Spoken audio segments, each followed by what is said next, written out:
Hi, everybody. Hello, I'm Ryan. I'm Bethany. And we are Ryan and Bethany Board Game Reviews. And it is that time again for our Board Game Geek release list. All right. Today we're talking about July and August, all the games that Board Game Geek claim are going to show up during that time hitting retail. Now, obviously, there's a ton of shipping things going on in the board game world right now, so if we're wrong or if Board Game Geek's wrong, I think we have to give them a little bit of a leeway because of how crazy everything is. But This is what it says, at least. Yeah, so we're each going to go through and talk about 5 games that we're really excited about that sound interesting to us and just kind of chat about them. All right. I think I'm going to go first this time. I think you should. All right, let's I do go it. first all the time. All right. Today I'm going to talk about Summer Camp. This one, I've actually seen some copies already hitting the wild, I think, a little early. Shame on you, Target. No. But this one sounds pretty fun. The theme is just you are getting these merit badges at the summer camp. So you're getting merit badges in like friendship, cooking, outdoors, water sports, things like that. So each game you play with 3 of these. So you can kind of shuffle them up or whatever, and you play with 3 of these merit badges that you're trying to work towards.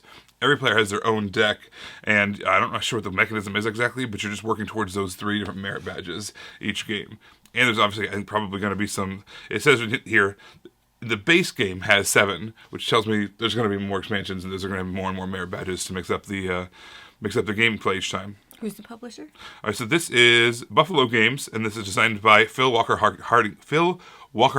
So some good credentials there. All right, so my number 1 is Hammer Time. You're number 5. That's what I meant, my number 5.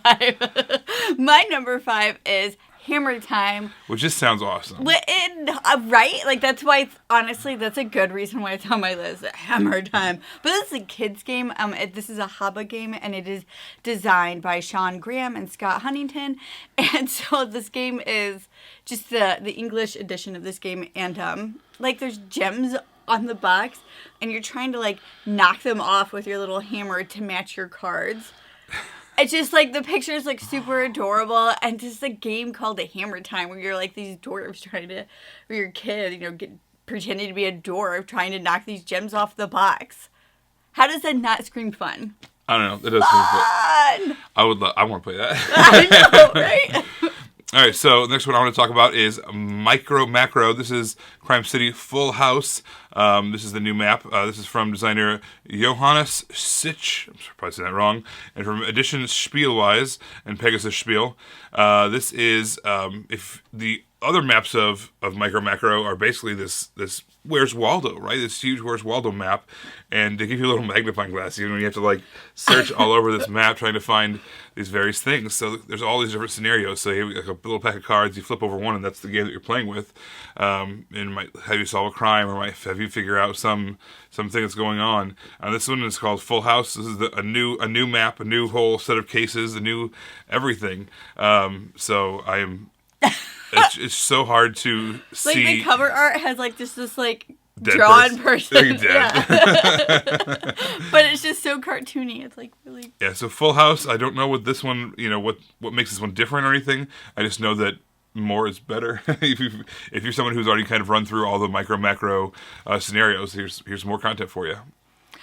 So my next one is Allegory, and this is published by Calliope Games, and the designer is Zach Wiseman. But listen to this, right? So this is from the Board Game Geek page. Just this alone. That you are, where is it? A mythic author. Yeah. In Allegory, you are a mythic author.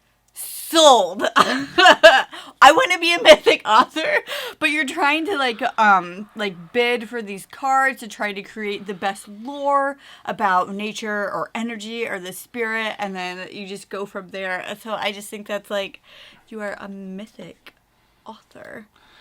All right, so next one I want to talk about is Star Clicker. This is from Christoph Raimbolt, and the publisher is Ludonaut. So the theme in this game is what strikes me is, all right, so you're a kid, right? These aliens are attacking Oh, yeah, I remember. These aliens are attacking your planet. Your parents are pilots. You've seen them pilot things, so you know what to do, right? as parents, that just like speaks to us. Like our kids, just like they've seen us do something, so they just assume now that they know how to do it too. And so the parents are away or whatever; they're not able to help for some reason. I don't know. So For some reason. the kids are just like, oh, "I got this. I'll take care of these aliens." So they hop in the cockpit of this plane and they're just like flying around, hoping to kill these aliens. They don't know what buttons do what things. Maybe they help go forward. Maybe they shoot somebody. Maybe they spin around or whatever. And so over the course of the game, you are trying to figure out what buttons do what. If you end up shooting one of your own people, it says you mix up the buttons. So yeah, it's just kind of this discovering as you go what buttons mean what. I think was really cool, and also it's a cooperative. It's a full cooperative game as well. So you're fighting versus the board versus the aliens, and yeah, the theme is just pretty darn unique. So my next one is Dollars to Donuts. So this is published by Crafty Games, and there's quite a few designers. There's Molly Johnson, Robert Melvin, and Sean Stankiewicz? I like that. Yeah. So in this, you are trying to sell donuts, right? And you have this grid, and you're drafting these tiles in order to make completed donuts, because the tiles only have half donuts. So you're trying to complete certain donuts, and the more that the donut tiles move down, the cheaper they are because they're staler, and you don't get as much money for those. And I just think this is a really cute theme, and I am excited to see it come out. All right, so I'm going to talk about Tootin Common. This is from Reiner Knizia, and this is published by 25th Century Games. This is I don't want to say a reprint. I don't even want to say a second edition. It's a full overhaul. Like, it's the same name of the game that Knizia made, like, 2,000 years ago, when King Tut himself was roaming the board. I don't even know that's... And anyways, so it's based off of that game, right? But it's not exactly like a second printing or a new edition. It's a whole overhaul of the system. As all new things, it takes out some of the old things that weren't working as well or whatever. It kind of says it features similar gameplay from early editions while adding new Egyptian god powers, implementing a modified scoring system with new scarab rings and a 2-player scoring change. So some similarities, obviously, but it's a whole new thing as well. And this is one that Knizia designed it and made it better. On top of that, it took time to figure out how to make it better, and that should be real good. Real good, I said. Real good. So my next one is Castle Party. This is a flip and write game from DeVere Games and published by DeVere Games and designed by Joseph M. Alou and say that one. Eugenie Castano? Yeah, I like it. You're good. So one of the reasons why I personally am excited for this game, so it's just a flip and write game. I mean, I like those. Like, What's the Cartographers and is a wonderful game and right. Yeah. So we are like really, we like horror things that aren't scary. We don't like horror. We don't like spooky. Horror. We like spooky, like cute spooky. And so the cover art on this is 100% that. It is like cute spooky. So I feel like this is something we could actually play with our kids around Halloween time because it's cute spooky. It's not like actually scary. Yeah. Right? And so I really like that, and I really like that there is stuff out there like that. So that's why a kid flipping right too, which is pretty unique on its own. Is it? Yeah. Yeah. So I don't know. Yeah, so I really like that. All right, so my number one game that I'm looking forward to that's supposed to be hitting retail between July and August is called Varuna. This is also actually a flip and write game. The information about it is pretty scant, but basically what's happening is the theme is you are trying to learn about dinosaurs, but these dinosaurs are not on Earth. They are on this oceanic moon of Varuna, and you're trying to score the most victory points, and I have no idea how we do that. Like I said, the information is not a ton, but the artwork of the box is just unbelievable. Plus, I just love this idea of trying to discover these dinosaurs, trying to study them on this oceanic moon of Varuna, and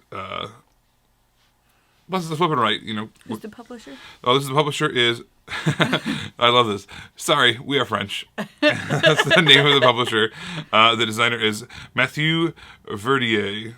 Oh gosh, I'm sorry. We're not great international speakers. No. But yeah, that looks like a lot of fun. That's my number one. All right, so my number one game, which I am so excited about, is Lizard Wizard. If only because they used Annie Stagg to do the artwork. Like, I don't really follow that many, like, artists and stuff, but I do follow her, and I really like her stuff. So, in Lizard Wizard, it's kind of a, action selections collection. What am I trying to say? We got lots of resource management. Yeah, resource tons management. of different resources. Yeah, and you have to, like, there's even a push your luck mechanism. It's just a little bit of everything Yeah. in this game. And oh my gosh, it is amazing. This is published by Forbidden Games, and the designer is Glenn Drover. These are the same people that did Raccoon Tycoon. And so if you liked that game, same artist, then you will probably enjoy this game, at least from what I've heard. Yeah, there's a lot of things similar, and there's a lot of new stuff as well. Yeah. Yeah, this was one that we got a chance to play early and loved it. Oh my gosh, did we ever love it? Yeah, so this is one that I would love to see what the final components look like and all that kind of stuff. Yeah, yep. All right, everybody, what did we miss? Yeah, what are you looking forward to? What's coming up in the next couple of months that has your eye On it? on it? What do you have? What has your interest piqued? What has your interest piqued that's coming out recently or in the near future? Let us know so we can check it out as well. There's some good ones out there. And, con season, which is kind of a modified con season this year, but it's upon us, which means there's going to be some cool releases that aren't even on this list that are going to be coming out. So, pretty excited. And there's going to be a pretty big announcement coming up. So make sure to subscribe so you can see our videos. Do I know what this announcement is? Like, you are the announcement. Coming Anyway, soon. subscribe. Me. Make sure to subscribe so you can hear all about that. But until then, you can find us on Facebook. We're Ryan Bethany Board Game Reviews. On Twitter, we're Ryan Bethany 1. And on Instagram, we are Ryan and Bethany. All right, guys, thanks for watching, and we will see you next time. Bye.